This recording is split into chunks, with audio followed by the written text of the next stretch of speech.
Alright, we've got a funny story for you that was phoned into us from one of our dealers, and we thought we would share it with you, the rest of our dealers, so that you could appreciate this, and if a similar customer walks into your store, you might be able to help them out. But mostly, this is just funny stuff, and we think you should know about it. So, customer needs to sell his truck. It's Friday. New bike is built up. He needs to pay for it on Saturday when he picks it up. So he needs the money from his old truck to spend on his new bike. Makes perfect sense. However, the last time he put his bicycle rack onto his receiver hitch of his truck, he may have applied too much torque to the hitch bolt. In fact, he may have doubled the torque spec on the hitch bolt. Torque specs seem to be advisory for some customers, whereas some of us know that torque specs actually matter. So, customer didn't use an adjustable wrench of this length, didn't use a ratcheting box wrench. They used a ridiculously large, fireman's fire hydrant wrench. This thing's huge, and this is probably what they did. They put too much torque on this bolt, they stood on the wrench, they did something silly, and it broke the internals of the 2-inch hitch bar. So everything's busted up in there, and now the bolt spins freely. So what we'll do is put this little video together to help you understand what's going on in there, and also maybe solve the problem for them. This is to help you save the day with crazy, over-torqued strongman. Okay, well this is a little embarrassing. We tried really hard with this giant wrench to break this hitch bar nut holder inside of the receiver hitch, inside of the hitch bar of our rack, and the best we could do was put a big crack in one side, and good news is that this still allowed us to both tighten and loosen the hitch bolt. The bad news is, for demonstration purposes, we need a better, more broken piece in order to show you how to fix that. So what we've done is we've taken a completely broken into two pieces hitch bar nut holder. This is the one piece, we've got our nut, and then the remaining piece is wedged inside there. So we'll reassemble this as if it were broken in place, and then this would be inserted into the receiver hitch. And we'll show you a couple of ways to get access to the nut inside, because ultimately what you need to do is keep the nut from spinning freely by wedging either something underneath the nut against the nut and the inside wall of the tube from the vehicle side, or if you're accessing it from the bicycle rack side, you're going to need to pin that on the underside of the nut. So one more time, from the vehicle side you want to go above the nut, because you're turning clockwise and you want to keep it from spinning into that. And if you're accessing it from the bicycle rack side, you're going to want to go underneath the nut, because you're going to be spinning in a counterclockwise manner on the bolt, so you need to stop the nut inside from turning in that same direction. So we'll show you a couple of cuts of how we do this, and hopefully you can solve this problem for your customer when they walk in after going He-Man on the bike rack. Alright, here we'll show you access from the vehicle side of the receiver hitch box. So imagine that this piece is hanging underneath the car, and we have access to it from the back. There isn't a metal plate welded here. A couple of ways to know if you're going to be able to have access to the rear is to hold a light up here and look all the way down the bike rack, and if you can kind of see more or less what you're doing, then there isn't a piece of metal in the way. And you may want a shorter screwdriver for this sort of application, but we grabbed the largest one we could find.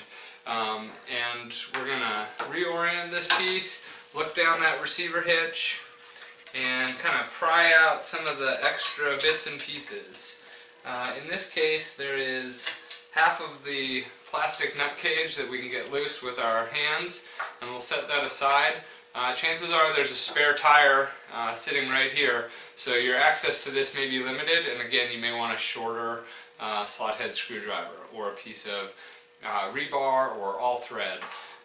Anything you can fit in there. And then now, in this position it's nice because you can see the nut.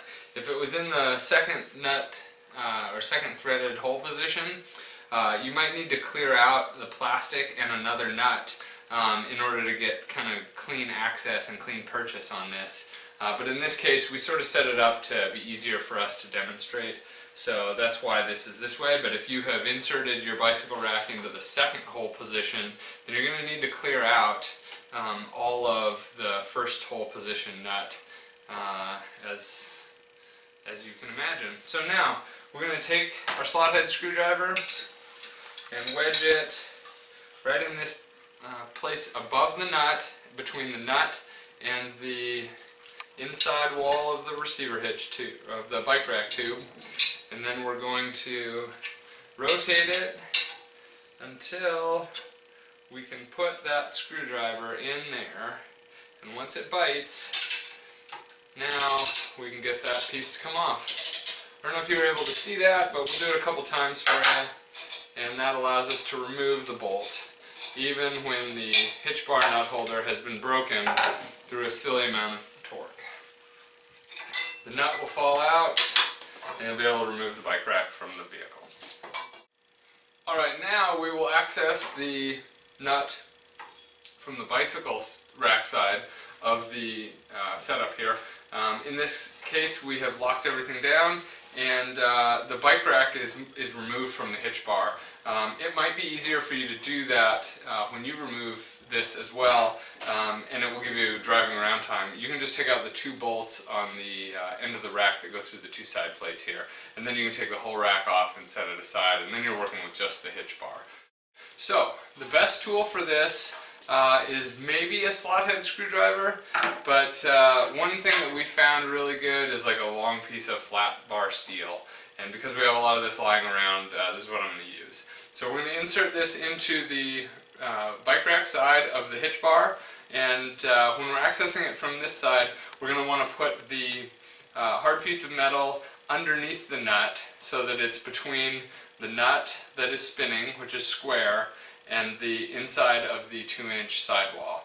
And you may need to apply a little bit of force, potentially with a hammer, in order to get that wedged in there all the way, because you do have some segment of the hitch bar nut holder still in place here, and you're not going to be able to extract that through the entire hitch bar. And it may be best to come at this from an angle, or it may be easiest to come right down the tube at the low side of it. And we'll give it our best effort here. When I put this in, I can feel some kind of some movement in the plastic, which is good for us. But we're just going to go ahead and apply force and see what we can make happen here. Certainly doing it on an angle will help.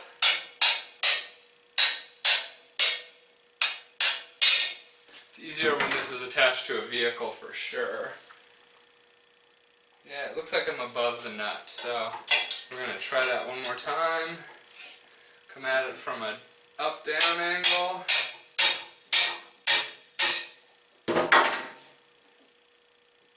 Yeah, that might work. Now we'll take our simple hand wrench, no need for a blowtorch or any kind of cutting tools, and we will break that right free.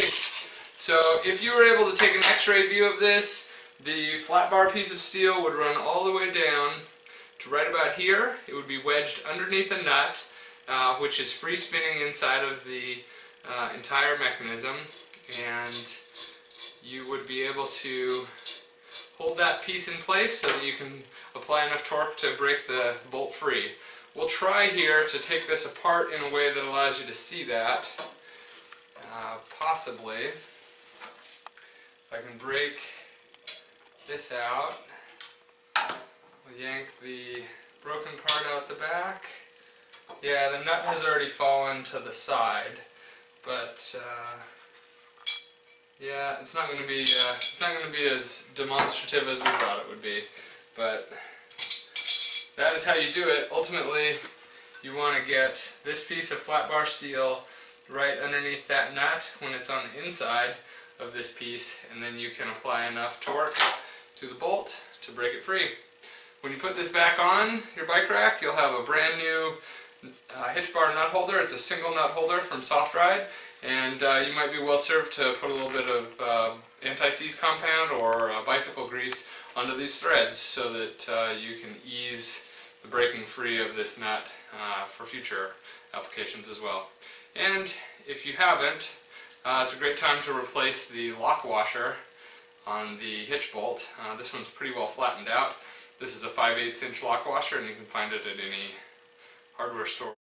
Alright, so when we broke this free, this nut was sitting in this half of a nut cage, and you can almost see this is the purchase point that we gained on the nut holder with our piece of flat bar steel. And it just ended up sitting right in there, and it held the nut cage in place in order to allow it to do its job. If the nut cage was completely destroyed, either via it being missing, then we would just be inserting this in and getting purchase directly on the nut, which sits right here. But because we still had the nut holder in place, we were able to gain purchase on the nut holder, push the nut holder into the nut, and then keep the nut from spinning by doing that. And that is ultimately the aim of this project when you're working your piece of hard metal through the bike rack into that position right about there, although on the inside, if you can visualize that.